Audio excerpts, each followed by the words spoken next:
एक गाय घास चरने के लिए एक जंगल में चली गई। शाम ढलने के करीब थी। उसने देखा कि एक बाघ उसकी तरफ दबे पांव बढ़ रहा है। वह डर के मारे इधर उधर भागने लगी। वह बाघ भी उसके पीछे दौड़ने लगा। दौड़ते हुए गाय को सामने एक तालाब दिखाई दिया। घबराई हुई गाय उस तालाब के अंदर घुस गई। वह बाघ भी उसका पीछा करते हुए तालाब के अंदर घुस गया। तब उन्होंने देखा कि वह तालाब बहुत गहरा नहीं था। उसमें पानी कम था और वह कीचड़ से भरा हुआ था। उन दोनों के बीच की दूरी काफी कम थी, लेकिन अब वह कुछ नहीं कर पा रहे थे। वह गाय उस कीचड़ के अंदर धीरे धीरे धंसने लगी। वह बाघ भी उसके पास होते हुए भी उसे पकड़ नहीं सका।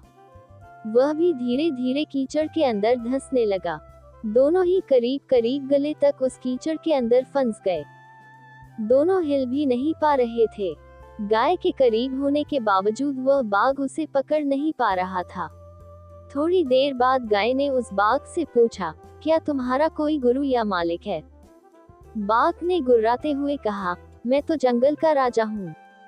मेरा कोई मालिक नहीं, मैं खुद ही जंगल का मालिक हूँ। गाय ने कहा, लेकिन तुम्हारी उस शक्ति का यहाँ पर क्या उपयोग है? उस बाघ ने कहा, तुम भी तो फंस गई हो और मरने के करीब हो। तुम्हारी भी तो हालत मेरे जैसी ही है।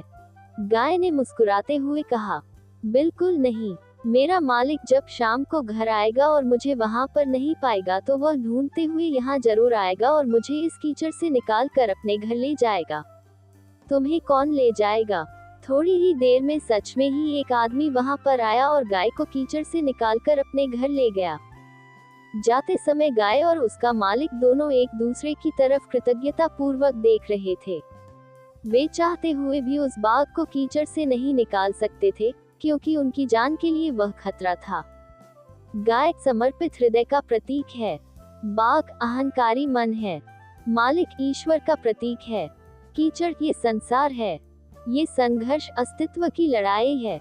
किसी पर निर्भर नहीं होना अच्छी बात है, लेकिन मैं ही सब कुछ हूँ, मुझे किसी के सहयोग की आवश्यकता नहीं है, यही अहंकार है और यहीं से विनाश का बीजारोपण हो जाता है।